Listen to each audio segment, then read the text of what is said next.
referred to the fourfold Varna system, where society was divided into four castes.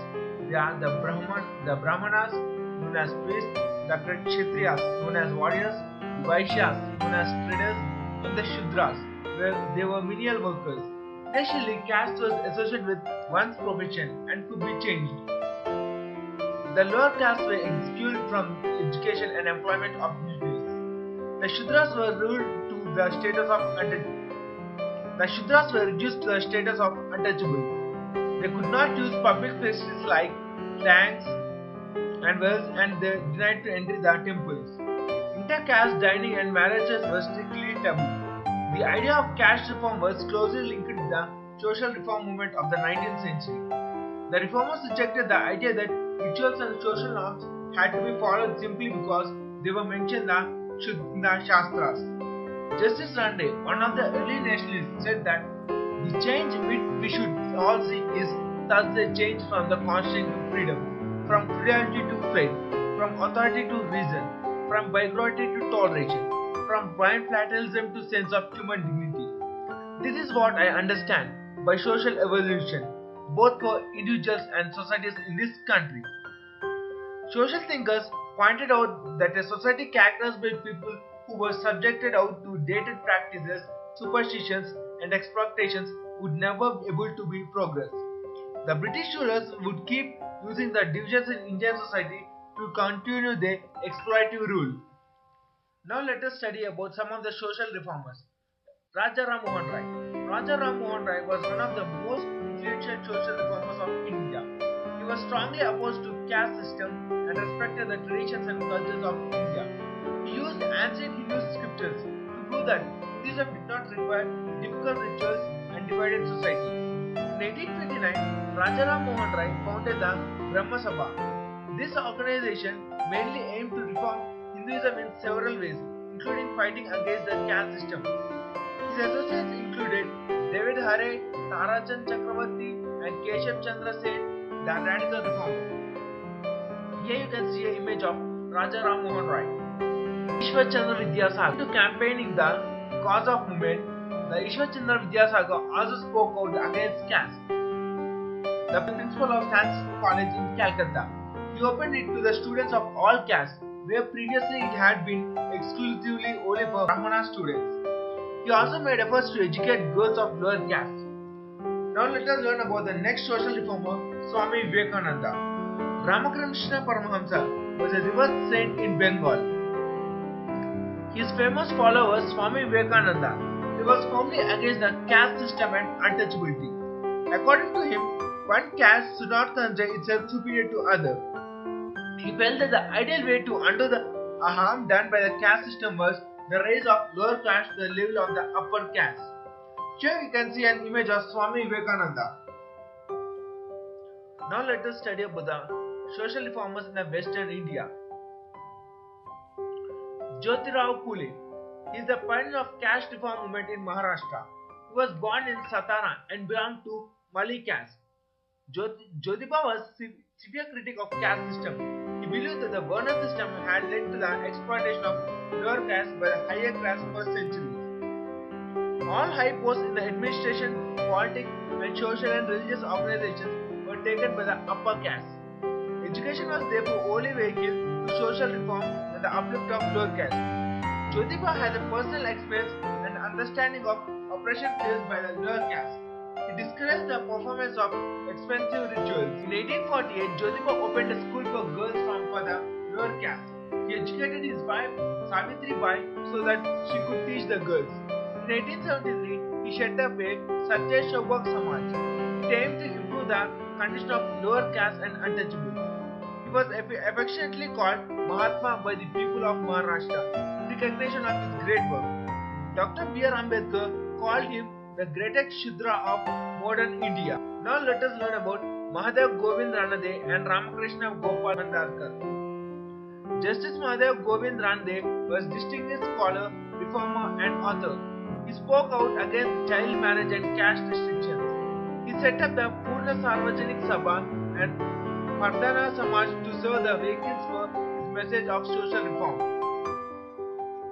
He believed that for political reform must remove the injustice and inequalities of Indian society. One of Rande's close associates was Ramakrishna Gopal Bhandarkar, who was also a founding member of reforms such as removal of caste barriers, abolition of child marriages, and Pardana Samaj. Bhandarkar worked for liberal encouragement of women's education. Here you can see an image of Ram. Now let us deal with the social reformers in southern India. Kandukuri Veerasalingam. He was born in Andhra Pradesh. Veerasalingam is widely considered to be the pioneer of social reform in Andhra Pradesh. He was greatly influenced by the ideas of Brahma Samaj and worked for the cause of women's education, widow remarriage, and caste reform. In 1878, he started the Rajahmundry Social Reform Association. He encouraged co-education and also set up schools for the untouchables.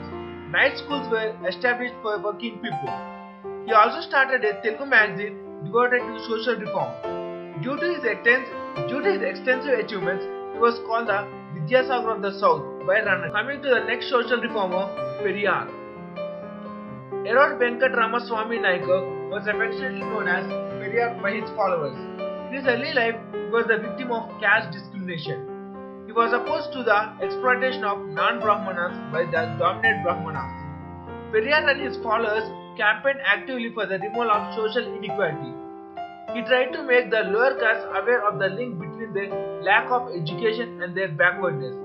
In 1925, Periyar initiated the self-respect movement.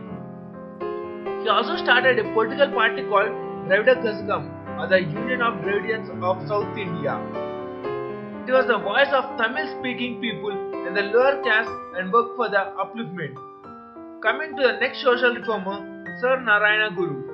Sir Narayana Guru was born in Iswas, was considered to be a lower caste. His own experience of his mistreatment meted out the Iswas pushed him to work tirelessly towards the caste reform. He studied the Vedas and Upanishads, which were supposed to be read only by Brahmanas. Sir Narayana Guru also set up temples without idols. He started the Sir Narayana Dharma Paripalana Yogam to give untouchables the right to enter temples. In 1888, he built a temple for untouchables who were kept out for place of worship. He wrote books in both Sanskrit and Malayalam that he believed caste difference to be unnecessary as humanity was shared by all humans. Sir Narayana Guru once said that one caste, one religion, one God for one man, one from one same bread in all, cannot find any difference. Let's now view on Gandhiji's view on caste. Mahatma Gandhi fought not only for independence, but also for the upliftment of most downtrodden and neglected sections of society. Gandhiji called the Dalits, Harijans or children of God. He considered untouchability as a sin.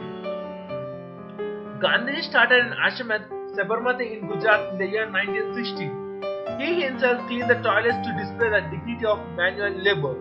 In 1932, Gandhiji started a Harijan Seva Sangh. The goals of organization were to open public wells, roads, schools, temples and cremation grounds to the untouchables. Gandhiji travelled across India to talk about the evils of untouchability and to collect funds for the raising organizations. He held public meetings to spread the message of equality among the castes.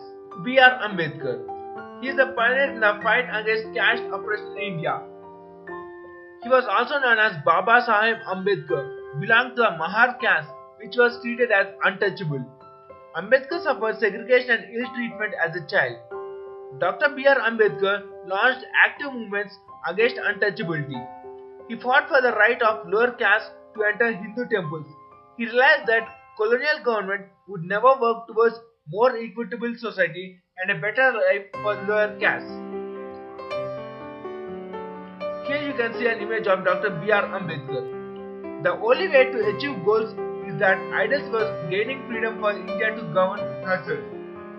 Ambedkar ensured that it is enriched the certain fundamental principles such as abolition of untouchability, equality for all irrespective of caste, color and creed, and equal opportunities for all. Today the practice of untouchability is punishable offence. No man can be denied access to public places and facilities. However, caste divisions and inequality have not completely been removed from our society. The government and the several other organizations